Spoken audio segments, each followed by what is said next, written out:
Hi, my name's Alyssa. Thanks for watching today. Before we get started, we wanted to fill you in on our church. Here at Grace, we have a mission and a purpose. Our goal is to help people discover truth, decide on Jesus, demonstrate change, and deploy for others. If you're looking for a church, we would love for you to come be a part of what God is doing here at Grace. You can check us out on Facebook, Instagram, YouTube, and Twitter. We would also like to invite you to one of our Sunday morning services. Check out ohiograce.com for a list of campuses and service times in your area. We have a great time gathering for music, hanging out, and learning about who God is and how that affects our lives. Thanks for watching, and we hope to see you here next week at Grace.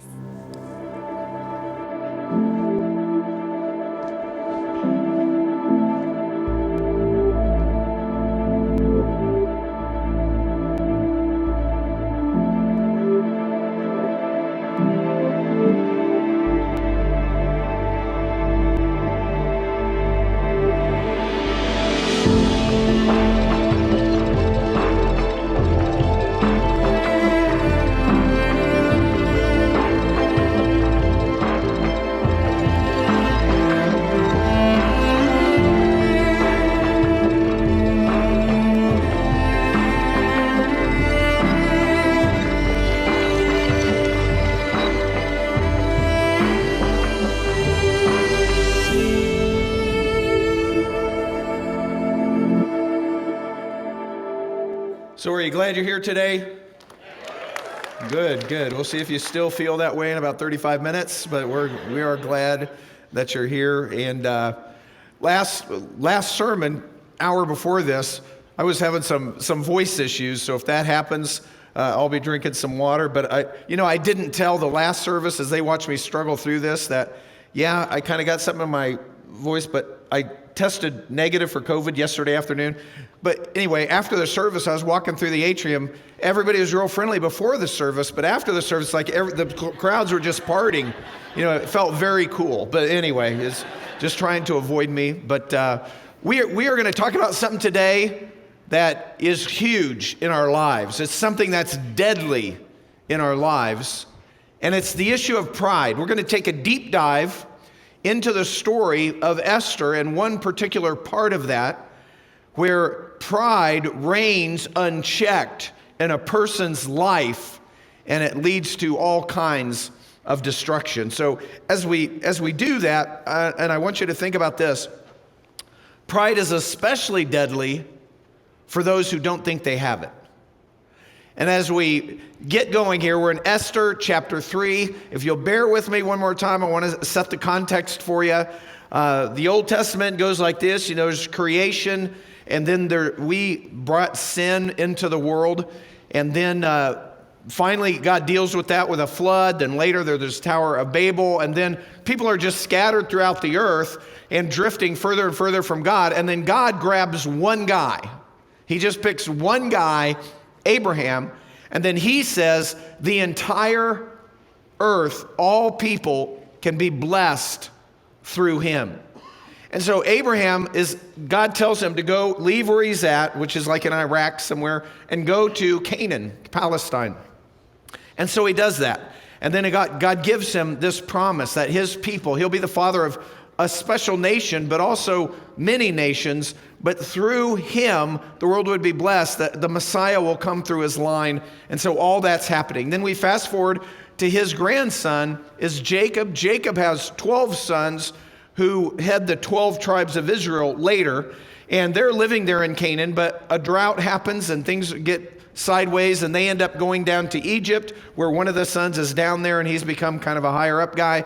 And so everything's good for a while, but then after those first generations die, there's problems, and these people become enslaved in Egypt for 400 years. 400 years. And finally, they start crying out to God, and God answers them by raising up a guy named Moses, and then Moses goes to Egypt. He had fled there earlier in his life from there, and he goes there, and then he confronts Pharaoh, and we've all seen the movie and how that all plays out. And then the people are allowed to go, but then at the last minute, Pharaoh changes his mind. They go through the Red Sea, and everything's good. They get to the Negev. They get to this desert area north of the Red Sea. While they're there, it doesn't really get much smoother.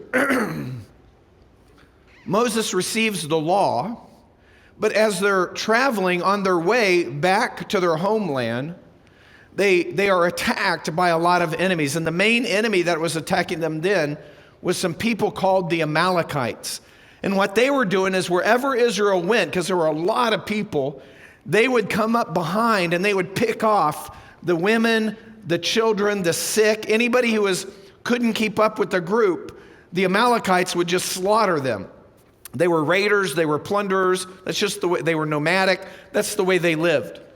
And then later, when Israel finally went into the promised land, into Canaan, what is now Israel, while they were living there, the same thing was happening. The Amalekites kept raiding and plundering. And then finally, God tells Israel's first king, whose name's Saul, he tells them, hey, get an army together and go wipe those people out, the Amalekites. So Saul gets an army together, they go, and God gives them victory, but Saul doesn't do what God said to do. He doesn't completely wipe them out. He actually takes spoil and plunder, which he was not supposed to do. And then he let the king of the Amalekites, was a guy named Agag, he lets him live, and he wasn't supposed to do that.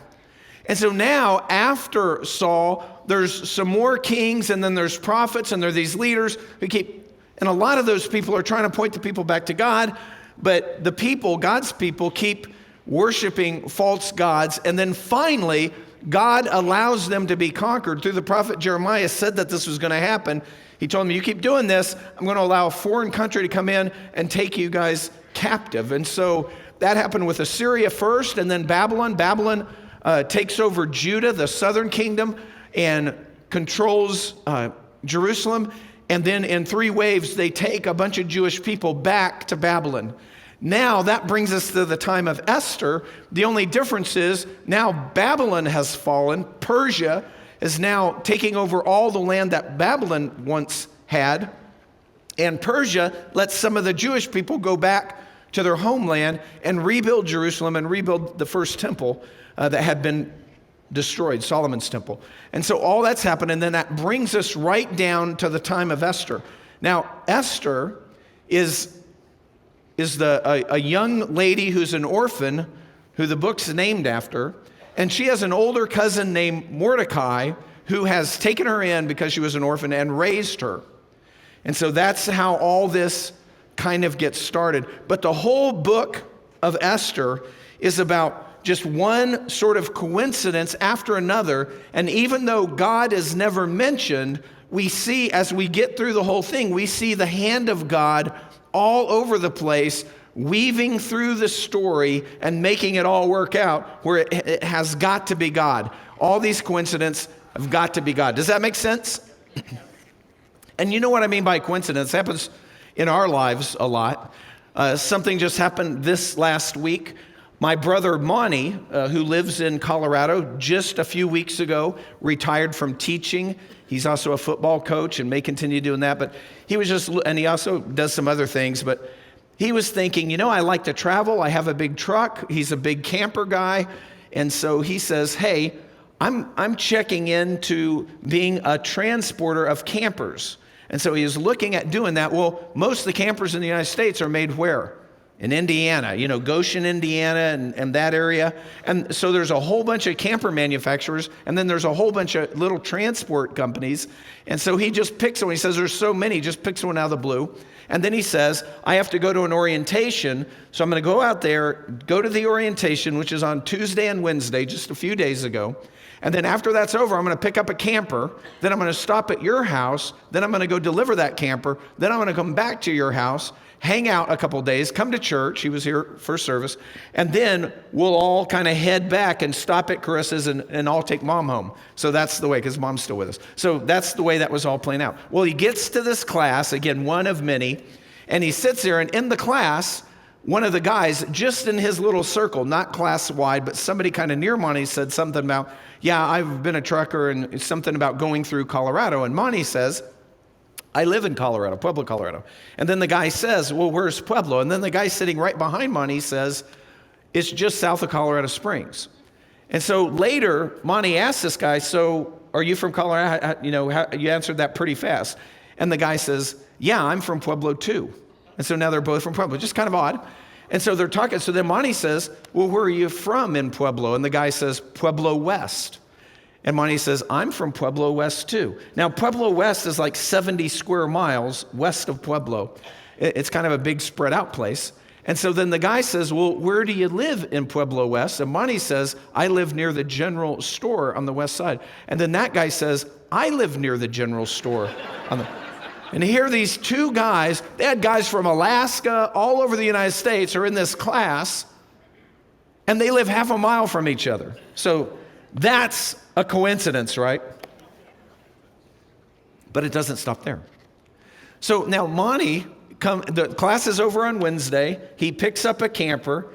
He drives to our house, and he's going to be at our house Wednesday night. I'm here at church. I get out of here about 8:30, and so I call Monty on the way home. Where are you at? How close are you? When are you going to be at our house?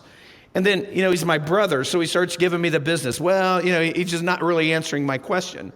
And about that time that we're on this phone conversation, I'm on Finnefrock, and I pull up to 19. And then right in front of me on 19, I see a dually pickup with a brand new camper. And I'm like, oh, that's him. So I turn right, and I'm following this camper, and I said, well, I know where you're at because I'm right behind you. And then he says, no, actually, I'm sitting at your kitchen table. And so I'm following this camper, and I'm waiting for my house on the left-hand side, and then right before our driveway, this camper puts on its left signal. And then it pulls into the driveway right before our driveway. And I know my neighbor there is named Eddie, and I know that's not his camper because he just got a bigger and better camper that's in his barn, and I know he just got a truck. And then I realize Eddie just retired recently too. And so I'm looking at Monty's rig in my driveway, and I'm looking at his rig in his driveway. So I walk over there and I say, Eddie, are you transporting this camper? He goes, yeah, just got a job today transporting campers. I'm like, what company is that with? Same company. And so then I call Monty over. Monty comes over, and they're talking, and they recognize each other. They were sitting right across the aisle of each other in the same class. And so then they start talking about what they're going to do next. And the next day they're going to take their load. And then they realize they're both going to the exact same place in New York. And so that's more than that's just weird, right? So Monty goes someplace, some routine class, and he's there with a guy who lives a half a mile from him, from Pueblo, Colorado, and my neighbor. So strange. That's how the book of Esther is. God's not mentioned, but all these coincidences keep piling up, and they don't stop. They just keep going and going and going to where when you read through the end of it, you're going, okay, that has to be God. There's no way this could happen any other way. Not one, not two, but 20 coincidences that all work out, and it could only be God. So, and that Esther's story started this way, if you remember. She's a Jewish orphan girl living with her older cousin Mordecai in Susa. They didn't go back to Israel, though they could have. And then, against all odds, the queen is sort of banished, and then they have this beauty contest to find another queen. And it turns out of all the people in the empire that they picked, Josephus says about 400 women, but against all odds, Esther is picked as one of these women, and she gets drafted into this beauty contest. And then, against all odds, she wins, and she becomes the queen. And so things are getting better, and it's been a few years. And then after that, Mordecai, who's kind of a lower level government official, he unveils a plot where two people are planning who work for King Xerxes, or Ahasuerus, as it said in Esther. He discovers a plot where two people are going to kill King Xerxes. So he tells Esther. Esther tells the king. The king investigates the plot and finds out that it's a real deal, and he kills the two people. But that's kind of all forgotten, and Mordecai is forgotten. Mordecai doesn't really know the king. He never talked to the king, and the king just kind of quickly forgets that whole thing happened. So that things are really good. I mean, Esther's the queen, and Mordecai's done something really great, even though the king hasn't really thanked him for it. But then because of pride, the story gets really dark really fast. And so the first thing that I want to talk to you about in Esther chapter 3 is I want to talk about the character of pride, or more specifically, what pride is. And if you want to follow along in the Bible on the back of the chair in front of you, it's page 511. 511, Esther chapter 3.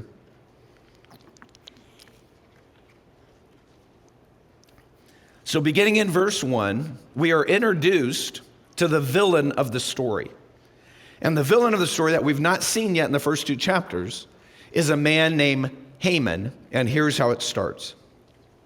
After these events, what I just described to you, after these events, King Ahasuerus promoted Haman, the son of Hamadetha, the Agagite, and advanced him and established his authority over all the princes who were with him. So here all of a sudden this new character, the villain, is introduced. History tells us who this guy is. But if you're closely paying attention, you might have heard something familiar. He's the son, did you catch it, of Hamadetha, the Agagite. Agag was the king that Saul didn't kill, the king of the Amalekites. And so this guy is a descendant of the Amalekites, and maybe King Agag himself, seems like. And so that all kind of sounds familiar. So this guy Haman becomes second in the kingdom. He's the prime minister to Xerxes, or Ahasuerus. It starts again in verse 2. All the king's servants who were at the king's gate bowed down and paid homage to Haman, for so the king had commanded concerning him. But Mordecai neither bowed down nor paid homage. Then the king's servants who were at the king's gate said to Mordecai, "Why are you transgressing the king's command?" So you see the situation? This new guy Haman's promoted. Xerxes says everybody bow to him. Mordecai doesn't bow. All the guys that work with Mordecai are going, "What are you doing? Why aren't you obeying the king on this?" And we actually don't know exactly why he didn't bow, because there's 2 schools of thought that scholars have come up with.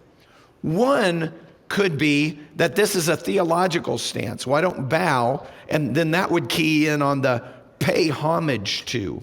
Because in the East, at that time in history, people bowed to people all the time, and even God's people bowed to people. It didn't necessarily involve worship. It was just sort of the polite thing to do. But maybe with that homage, there was some worship involved in that, and so maybe Mordecai didn't do it because of that reason. Either way, we know it involved him being a Jew. The second reason could be that he didn't bow. If that's not the reason, is because Mordecai understands that Haman is descended from the Amalekites that did all this stuff to the ancient enemies of the Jewish people. And so his kind of attitude is, I'm not bowing to no Agagite, Amalekite guy, not doing it kind of a deal. We don't know which, but either way, for him to take a stand like this, it's a gutsy thing to do, because this is probably not going to go well. Verse 4. Now, when it was they had spoken daily to him, this is Mordecai's friends talking over and over to Mordecai, hey, you got to do this.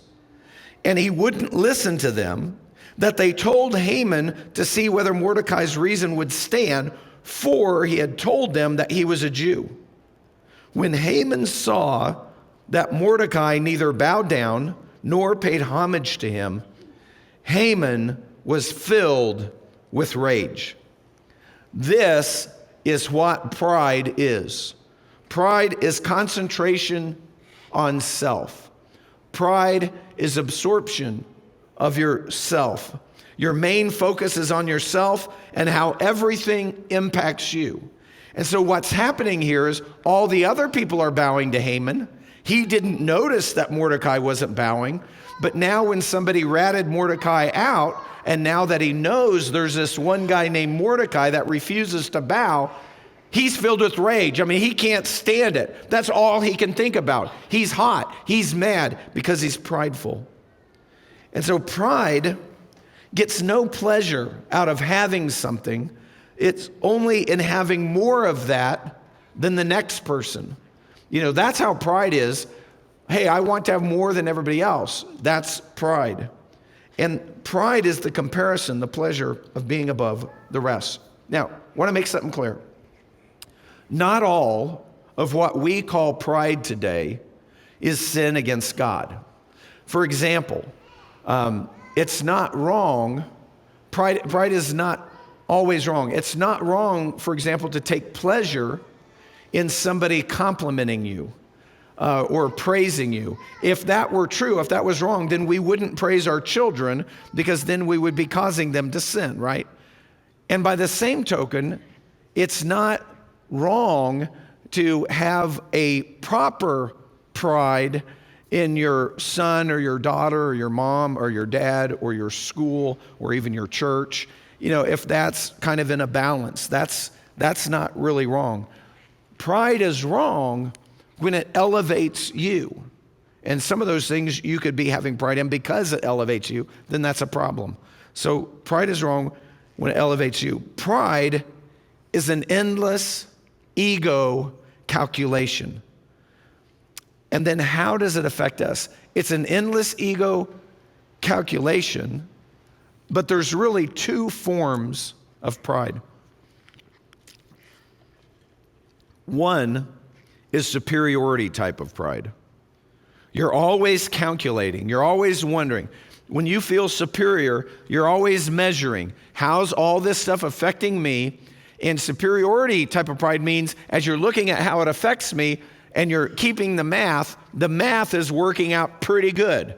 You keep kind of winning. Things are good. But then there's another, and that's how we normally see pride. But there's another type of pride that we don't think is so prideful, but it is, and that is inferiority-based pride. Inferiority-based pride is when you're keeping track of how everything affects you, but then you kind of melt down. You're kind of like, oh, all this happened to me. And then you're down on yourself. You're always beating yourself up. And when you do that, you're just as self-absorbed as the pride guy that's into superiority. You're just as self-focused, even though you feel inferior. And you're just calculating the math, and the math's not going your way. So both conceit and self-contempt equally keep the focus on you, on me. It's all about me, no matter which way I see it. So there are three reasons where I believe pride is the foundational sin in the Bible. So I know that's a pretty big statement, so let me make my case. Three reasons why pride is the foundational sin in the Bible. Number one, because the devil became the devil through pride. Pride is the first sin. As a matter of fact, we know that the devil used to be an angel, Satan, Lucifer, but then he fell, and that was all about pride. As a matter of fact, in the Old Testament, there are two prophets, Ezekiel and Isaiah, and they both describe powerful, prideful kings in their time. But then they both go on to describe a supernatural being, a supernatural prince, and with words that cannot describe a human being, to talk about the supernatural prince or entity that's behind the pride of these kings. For example, in Isaiah, it says it this way, Isaiah 14:13, talking about Satan. Take a drink of water first. But you said in your heart, I will ascend to heaven. I will raise my throne above the stars of God, and I will sit on the mount of the assembly in the recesses of the north. I will ascend above the heights of the clouds. I will make myself like the Most High. This is Satan's boasting, all these eyes. That's the first sin, pride. So Satan fell, and remember, Jesus said, I saw Satan fall like lightning. Jesus is telling us, or Scripture is telling us, that Satan fell to earth, and then he was around after that fall to tempt Eve, and that's how sin entered into the world. So that's the first reason, because the devil became the devil through pride. Secondly, because pride can cause every other vice or sin. Pride can cause every other vice or sin. For example, if you're angry or you're offended, usually that's because of pride. I didn't deserve that. How could they do that to me? That's not right. It's pride. If depressed even, why? Well, part of that could be because you can't stop thinking about yourself. How am I feeling? I'm not feeling as good as I should be feeling. I'm not saying every time, I'm saying pride can lead to depression. When you're depressed, pride can be a part of that. Or if you're stressed, even that could be from pride. Just all these things, not just sins, but other issues we face in our life. You're stressed out. Well, that could be because you have pride thinking, only I can do this, nobody else can, and I don't have time, I'm not getting it all done, it's too much, I can't get it all. That's pride. And the third reason is because even when we do good, pride causes our motives to be sinful. This is the worst. This is where we do good things that God says are good. But even when we do good, a lot of times we have to check our motives, because a lot of times we're doing the good not only for the good itself, but we're also doing the good so people will see us doing the good or know that we did that and think higher of us. So that boils down, again, to pride. It can affect even our motives, even when we're doing something that's right. So the weird thing about pride is the more pride you have, the more it irritates you when you see somebody else with pride. It's just always, it's about me, very self-focused. Okay, if that's what pride is, then the next issue you want to look at is what pride does. How bad is that? And there I want to talk about the deadliness of pride, what it does. So back to the text. Pride is deadly, and then we see this in Haman's response to Mordecai not bowing. We'll pick it up in verse 6. And this is talking about Haman. But he disdained to lay hands on Mordecai alone, for they had told him who the people of Mordecai were. Therefore, Haman sought to destroy all the Jews, the people of Mordecai, who were throughout the whole kingdom of Ahasuerus. See how dark this turns, how fast? Because Mordecai doesn't bow to Haman. Haman is enraged, but it's not enough for him to kill Mordecai. He works it out where he's going to wipe out all the Jews, and not just in Susa, all the Jews, even the Jews that have gone back to Israel. In all the kingdom of Persia, he's going to wipe them out. And as he does that, as he determines to do this, it's the beginning of a new year. And he does something kind of superstitious. He rolls the dice or lots, casting lots, to determine when will be the best time to wipe the Jewish people out. When should that happen? And the lots coincidentally say the last month of the year. So he's got a whole year. And so he's like, okay, that's when I'll do it. December 13th, because he's doing this all on the 13th. And then we continue in verse 8. Then Haman said to King Ahasuerus, there is a certain people scattered and dispersed among the peoples in all the provinces of your kingdom. Their laws are different from those of other people, and they do not observe the king's laws, so that it's not in the king's interest to let them remain.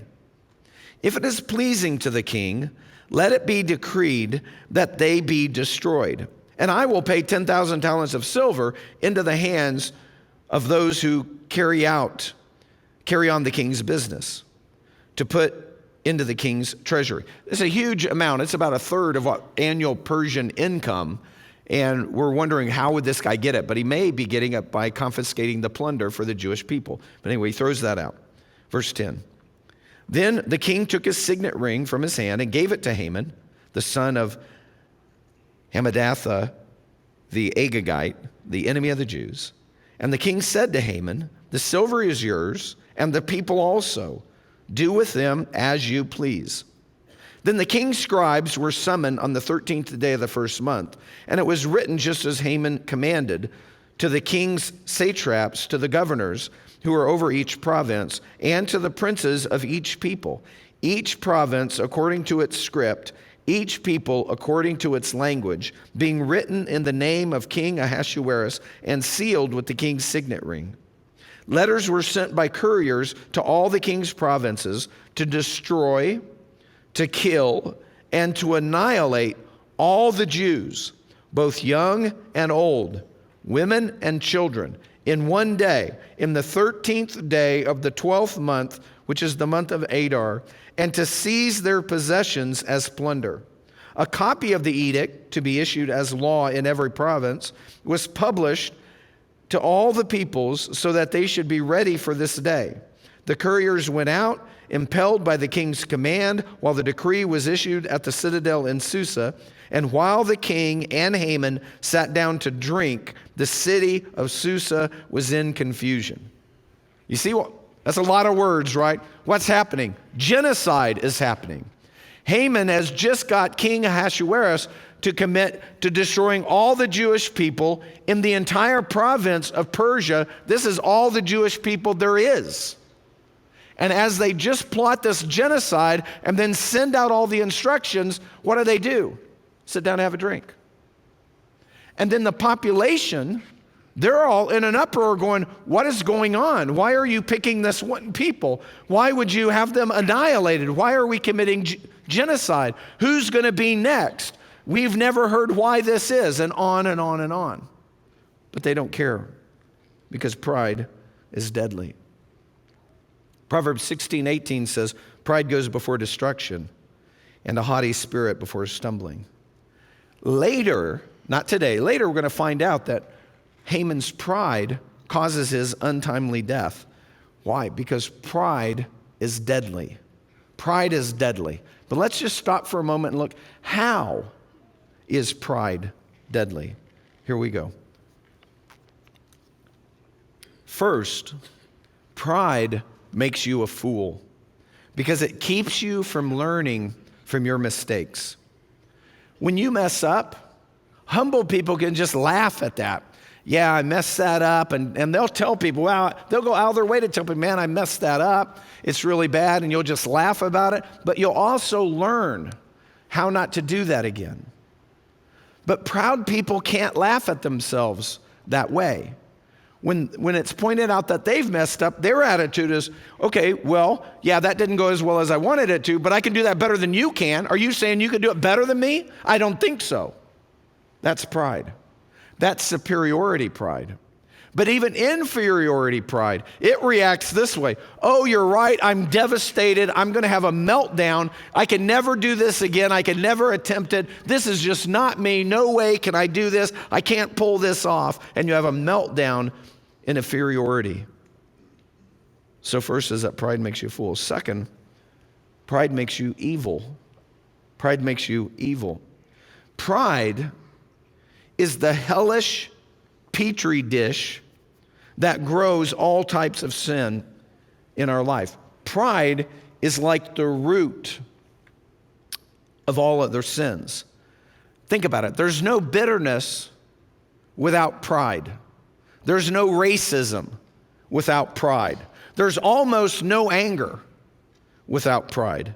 And so, and we see this in people, you know, how this happens. But caution, if you're sitting here thinking, man, Kevin, you know, I got a friend of mine that should have been here this morning. You know, this would be perfect for them.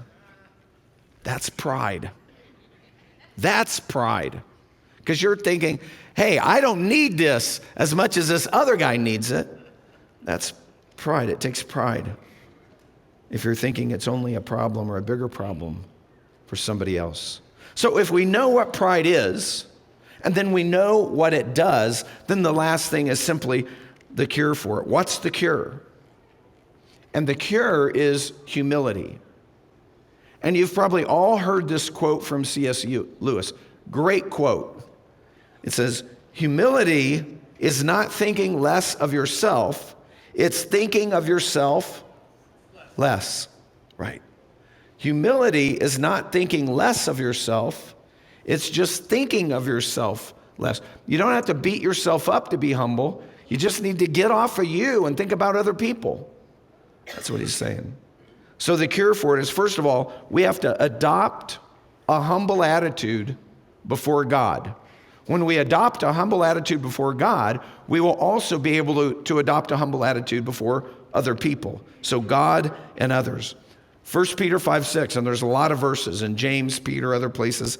It says this, Philippians, it says, therefore, humble yourselves under the mighty hand of God, that he may exalt you at the proper time. What's he saying? Humble yourselves before God. Hey, you want to attain, you want to get this done, some of that's natural. We want to do things, we want to make a difference. Well, humble yourselves under God's mighty hand and let him worry about when you're exalted. Let him figure that out. You don't have to make that happen. Just do the right thing. And one of the best ways to develop this humble attitude before God and others is to serve other people. Because when we serve, we're putting, especially when not many people see it, we're putting somebody else's needs above ours. That's a humble spirit. When we serve God, we're being humble. So, for example, here in our church, children's ministry is the place where we need the most help. So, if you think this would help you, and it'd probably help all of us, you could just volunteer to serve. Talk to Amy. For our children's, we have a background check and some different things, but talk to Amy, and she can hook you up, and you can serve. I mean, when I'm not preaching, I'll go around and talk to almost every time, I'll go around and talk to the children's workers, because they're the unsung heroes. They're doing what most people don't want to do, and just thank them and just appreciate their humility to do that. So, adopt a humble attitude before God and others. And then secondly, we must admit our sin. It's a little different than the first. Remember, Jesus told a story about humility. He told a story where two guys go to the temple. One's a traitor, a tax collector who is, sold out to Rome and hurting the Jewish people. And the other is a Pharisee who keeps all these legalistic traditions and follows every law in the Old Testament. And remember the story? The tax collector throws himself on the steps of the temple and says, God, be merciful to me, a sinner. I have messed up. I need mercy. And then the Pharisee is standing a little bit distance away. He sees that, maybe hears it. And the Pharisee says, God, thank you that I'm not like that guy. And then God says, what? Well, Jesus tells us that the first guy went home justified, the sinner, and the Pharisee did not. That's what Jesus is telling us. We've got to admit our sin. We have to do the exact same thing, admit the truth about ourselves. And then last, we need to accept that only God's mercy elevates us. Think about that. Only God's mercy elevates us, not our merit. I remember once when I was a teenager, my youth pastor came to me and said, and he was actually leaving, and so we were helping him move, and a guy I respected big time. And he came and he kind of pulled me aside from some other people, and he said, Kevin, you have a problem with pride. And I said, that's not true. I'm one of the humblest people you've ever wanted. No, I didn't react that way. But I was surprised. I mean, I was like, whoa. I mean, it hit me. And I started thinking about that. The next day, the next week, the next month, I thought that about for a long time. I thought that for years. Thought about that. And when you start thinking about that, you realize that anything you have ever accomplished that you can call good in your life is only by the grace of God. That's the only reason. Some people say, whoa, Kevin, you don't understand. I'm the hardest worker in my company, and I'm sort of tired of these guys that are just, not really contributing. Yeah, but the question is, why are you the hardest worker of the company? Because you're the smartest? Well, God gave you that.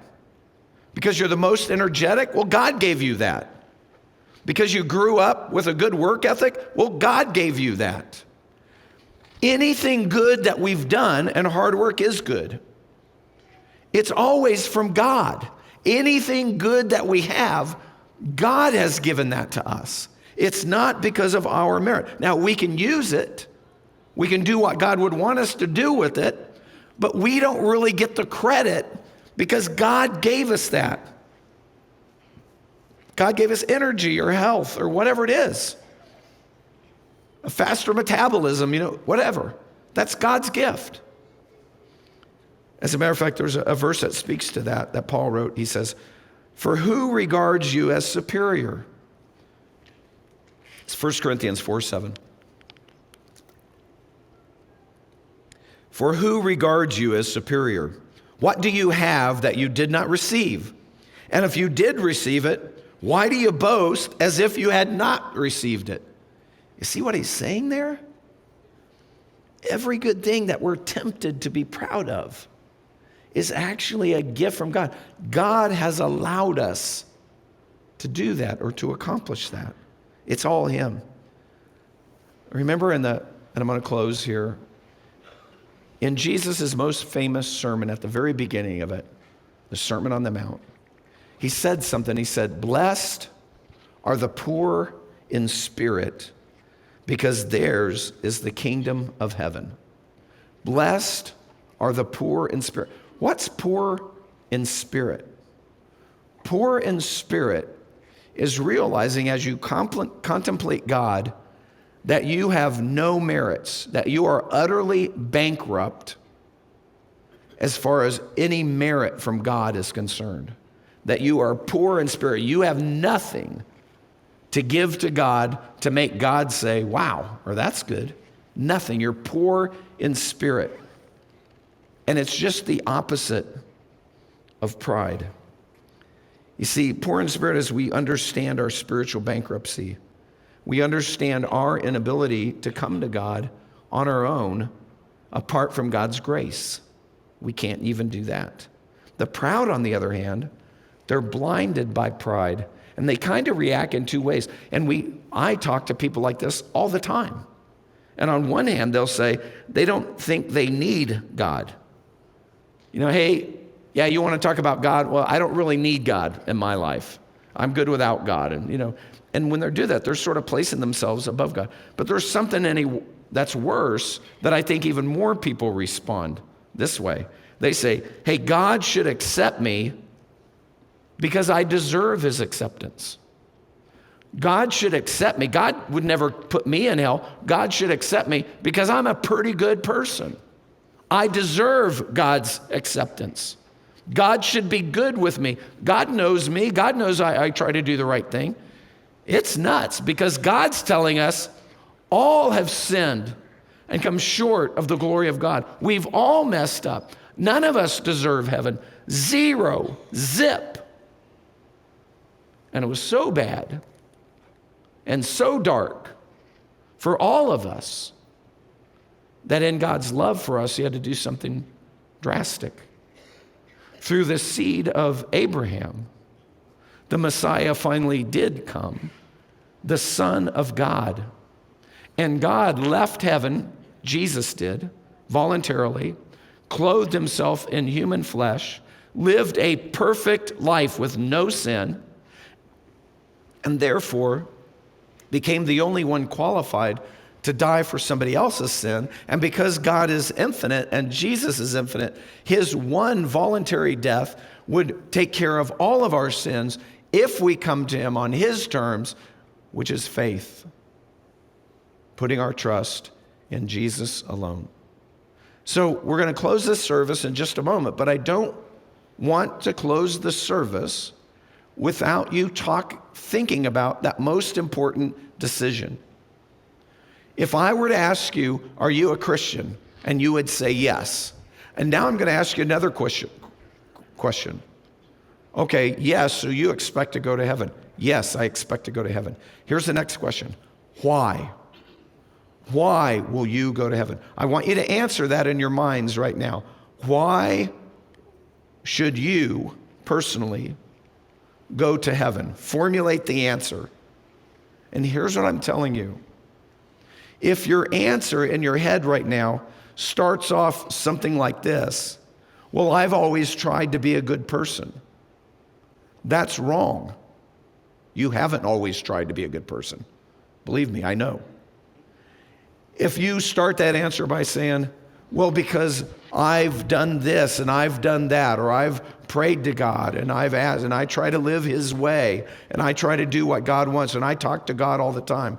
Wrong, wrong, wrong, wrong. Right? One reason.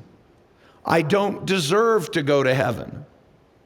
The only way I can go to heaven is because Jesus died voluntarily to pay for my personal sins. And I've put my trust in Jesus and only Jesus when it comes to me going to heaven, because I got nothing to contribute.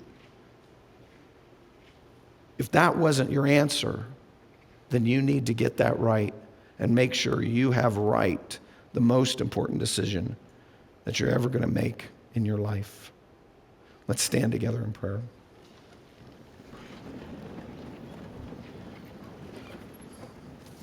I just want to lead you in a short prayer. If you're ready to commit to God in that way, to put your trust in Jesus alone,